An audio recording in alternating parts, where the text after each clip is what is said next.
तो जय हिंद आप सभी को।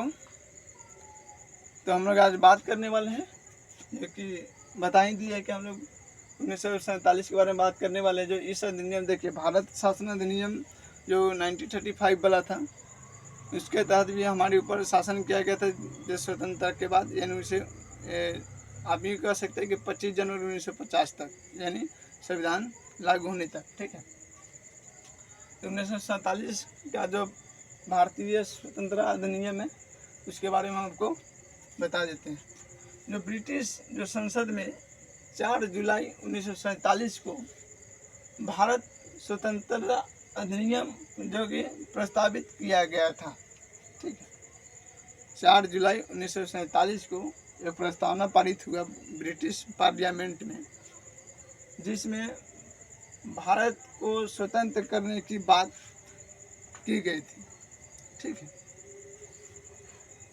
जो कि 18 जुलाई 1947 को ब्रिटिश पार्लियामेंट से इसे स्वीकृति मिल गया, यानी ये बिल को पास कर दिया गया। ठीक है, इस अधिनियम में 20 धाराएं थी।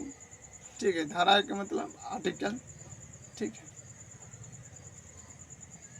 तो जो 1947 वाला अधिनियम उसमें कितने धाराएं थी? तो 20 धाराएं थी। ठीक है, इस अधिनियम के प्रमुख जो कि प्रधान निम्न में से हम आपको लिख दिए, मैंने पूरा हम आपको ऑनलाइनर करके आपको समझा देते हैं।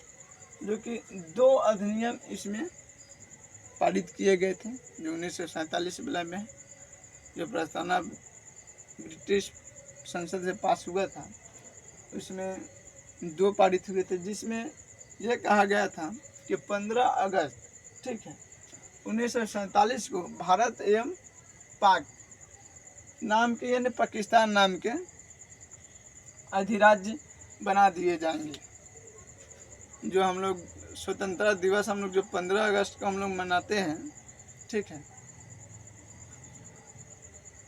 वो जो है इसी स्तर पर मनाते हैं। भले पाकिस्तान अब 14 अगस्त के मनाए, चाहे 20 अगस्त के मनाए, चाहे 25 अगस्त में, उसको हम का लेना, चाहे नहीं मनाए। ठीक है, ताकि जो कि लिखा गया है कि 15 अगस्त 1947 को भारत एवं पाकिस्तान नाम के 2 अधिराज्य बना दिए जाएंगे और उनके ब्रिटेन सरकार सत्ता सौंप दी जाएगी। ठीक है, जब 2 प्रांत बन जाएंगे, 2 अधिराज्य बन जाएंगे अपने अपने, तो जो ब्रिटिश गवर्नमेंट है जो सत्ता इतने दिन से 1600 ईस्वी से चलाती आ रही है, वे दोनों अधिराज्य को जो गवर्नमेंट है, चाहे जो मंत्रिमंडल होगा, उसको सौंप दिए जाएंगे। ठीक है, जो कि सत्ता का जो उत्तरदायित्व है, ठीक है, दोनों अधिराज्यों की संविधान सभा को सौंपी जाती है। जो कि सब जो सीट, उस समय की बात है, जो सीट के जो दायित्व है, निसत्ता, बात समझते हैं, उसका जो दायित्व है वो किसके सौंपा गया था? तो संविधान सभा को सौंप दिया गया था। ठीक है, भारत एवं पाकिस्तान दोनों अधिराज्यों में एक एक गवर्नर को नियुक्त किया जाएगा।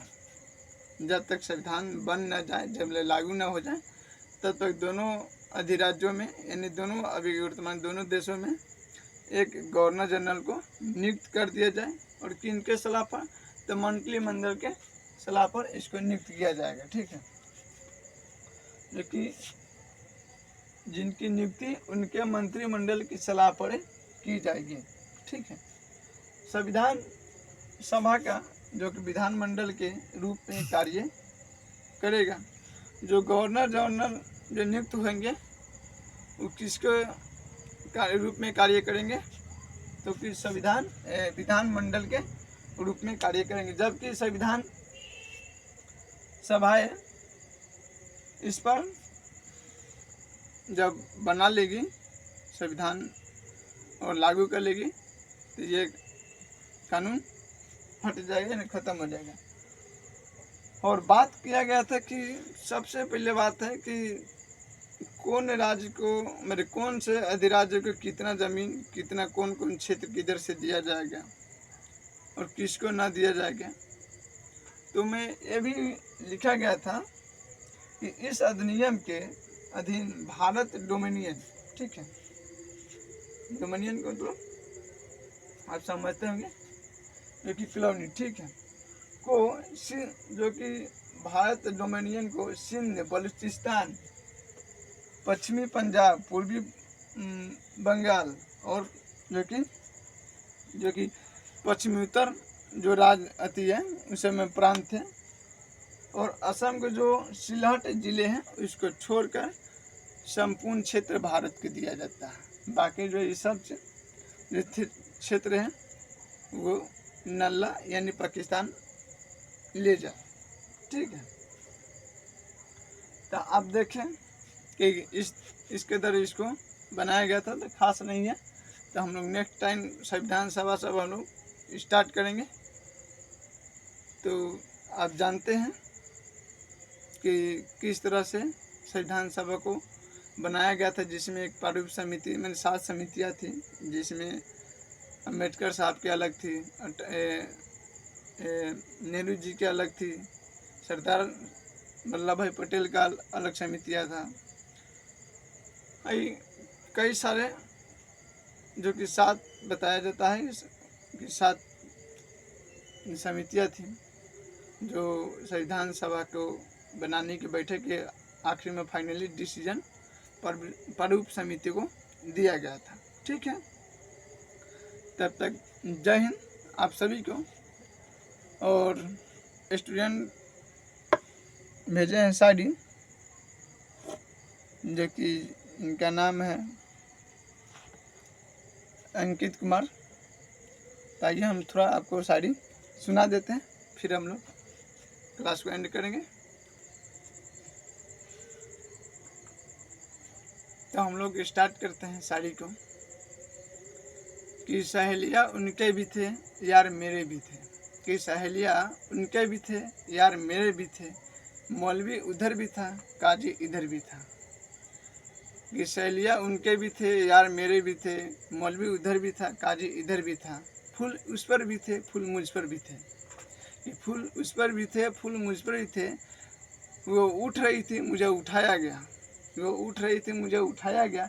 फ़र्क बस इतना है मेरे दोस्त, फ़र्क बस इतना है मेरे दोस्त, कि उसे अपनाया गया और मुझे दफनाया गया, ठीक है। तो बहुत मस्त शायरी है, जो कि आपको अच्छा लगा होगा। बट ये सारी बातें एंजॉय के लिए है, क्या कि थोड़ा माइंड को फ्री रखना। लास्ट में कितनों पढ़िएगा घतर घतर दिमाग हो जाएगा, तो ठीक एक शायरी एक गाना हो जाए तो मज़ा आ जाता है। खैर छोड़िए, जय हिंद। तो हम लोग फिर मिलेंगे कल नेक्स्ट क्लास में। तब तक आप लोग मज़े करते रहिए। गणेश चतुर्दशी के बहुत सारी शुभकामनाएं। आप सभी बच्चों को मेला घूमिए, मस्ती कीजिए, ताकि हाँ छेड़खानी मत कीजिए, क्या कि आप इंसान हैं। कि अगर आप अपने बहन के लिए शेर हैं तो दूसरे बहन की कुत्ता मत बनिएगा, ठीक है। कहने का तात्पर्य यही है कि अगर आप अपने बहन के लिए शेर है तो दूसरे बहन के लिए कुत्ता मत बनिए। और एक ऐसा आचरण व्यवहार कीजिए कि अगर किसी भी माँ बाप अगर आपको साथ अपन पुत्री या कोई भाई आपके साथ बहन को भेजती है, तो वो स्त्री आपके साथ चलते समय जो कदम मिला रहे हैं वो महसूस करे कि हम जिनके साथ जा रहे हैं हम सुरक्षित जाएंगे और सुरक्षित आएंगे, और गार्जियन के विश्वास रहे। तो इस विश्वास को आप लोग बनाए रखिएगा। आशा है कि आप लोग भारतीय युवक हैं, और ये सारे जो लाल पीला हरा वाला है ये छोड़ के अपने खुद को लाइफ पर काम कीजिए। तब तक जय हिंद, बाय बाय।